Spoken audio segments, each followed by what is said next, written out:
In this video, I will give you 20 amazing tips and tricks that you need to know, and they may help you. So let's get started.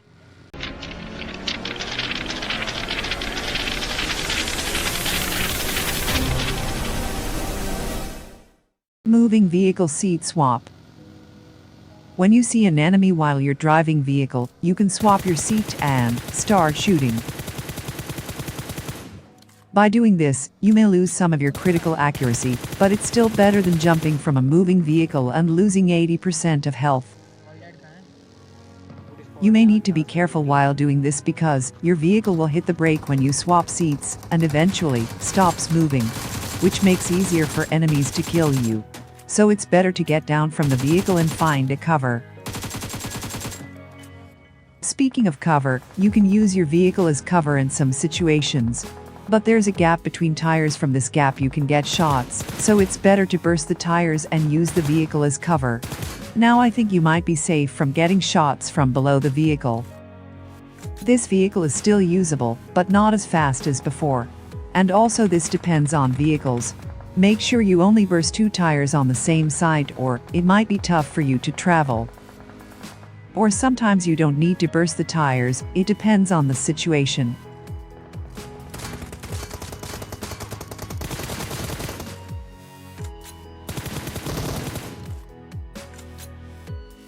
You can kill people by shooting from below the object, like a fake car in boot camp, or in military base bridge and many more. This trick works only when legs are visible. So yeah, you should be careful while camping behind objects like these. Do you know that painkillers weigh the same amount as the first aid kit in your backpack? Do you think the first aid kit will be much heavier? But the painkiller is quite heavy in your bag. Painkiller is worst boost item in my opinion, because it takes up a lot of space in your bag, and extremely long to use, and also not very efficient. I recommend carrying energy drinks because you can take 2 energy drinks, and it doesn't take as much space in your bag as a painkiller, and gives you a little bit more boost than a single painkiller. There are actually 2 ways of crossing this river near a boot camp. One is from water, and another one is using a bridge. You can cross this river by swimming underwater. Speaking of underwater, you can stay up to 18 to 20 seconds underwater, and sometimes you can make it without losing health. Sometimes you may lose some health. So swimming underwater is safe and harder for enemies to spot you in water. If you get knocked in the water, you'll die instantly, so be careful while traveling from water or while crossing rivers. There is a jump near a boot camp that you can easily do with a bike, but with a scooter, maybe you can make halfway through and swim. If you ever made this jump with scooter, then let me know in comments. Most people don't like using a bike because it can easily get flipped, but the bike is the fastest vehicle, and also a less secured vehicle. You can balance the bike with those up-down controls, so in case if you ever need to use bike, use those to control or balance the bike from getting flipped, just like in hill climb racing. Moving while healing is extremely helpful. I think most players know this by now. If you played for more than 1 season, you will get used to moving while healing. It just saves your life if any shots are coming in, and make it hard for enemies to shoot at you.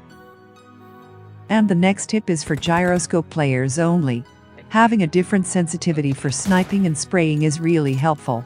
Change your sensitivity when you want to snipe and change it back to normal after. This may be hard at starting, but you'll get used to it. This tip is about game mechanics. Your right peek actually exposes less of your body than left peek does.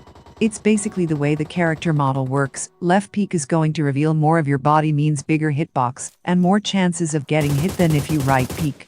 And also right peek gives you more field of view than left peek. I'm not saying that never use left peek. In certain cases you should do it, because it's the only choice. But keep in mind your body exposes a lot when you left peek. Do yourself a favor by having the same weapons in the same slot every time. Let's say you're carrying M4 and a sniper, and you have M4 in slot 1, and sniper in slot 2. In that way, whenever you want to snipe someone, you will know sniper is in slot 2, and also it gives you muscle memory to understand easier. Whenever you want to spray down enemies from 100 meters or higher, try to use crouch and spray. By crouching, your recoil will be reduced a little bit and increases your accuracy. So try to crouch more often to get used to doing it regularly.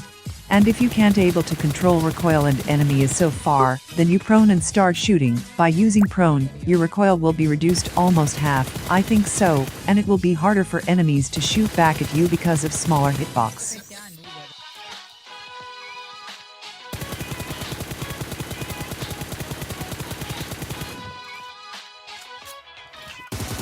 And maybe sometimes crouching and proning might be useful in the close range too. You can easily survive all of the zones up to above 5, that's when you should probably think about getting in, but when you get stuck in the gunfights in zones like 2, 3 or maybe 4, it's not a good idea fighting in the blue zone. But with enough health kits and full boost, you can definitely outlive your opponents. They are gonna move or they gonna die under the blue zone. And you could stay safe or at least alive, but by 5th zone, you should be getting in. Whenever you are trying to do the third party to someone, if you see someone knock, just confirm those kills. You'll get those kills, not the enemy who knocked them. It's like stealing kills, but worth it, because you are getting free kills by stealing their kills.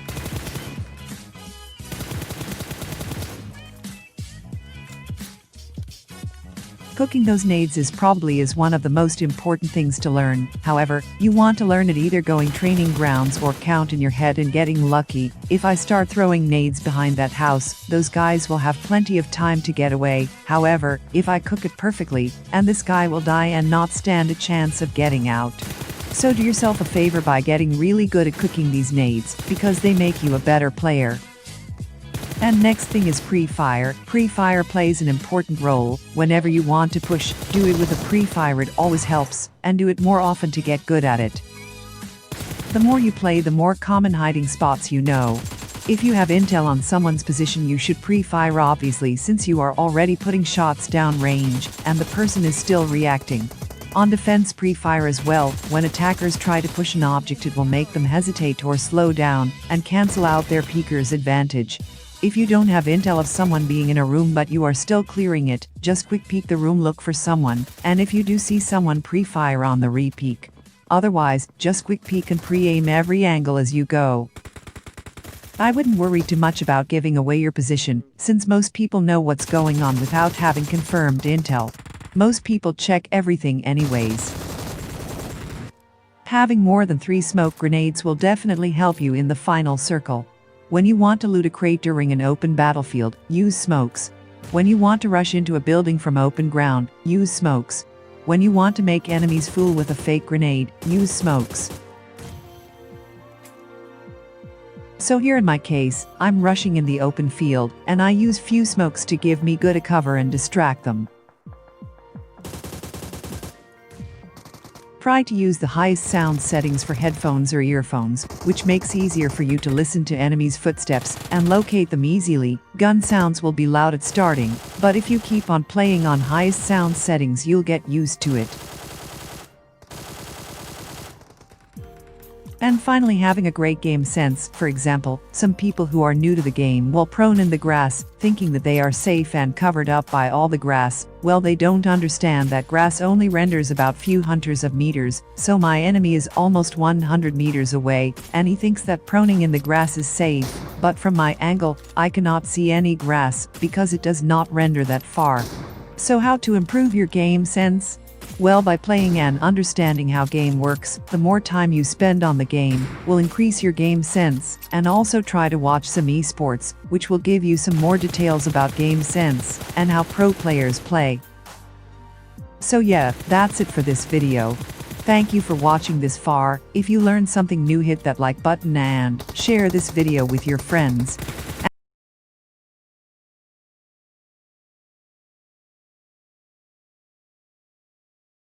Guys in the next video.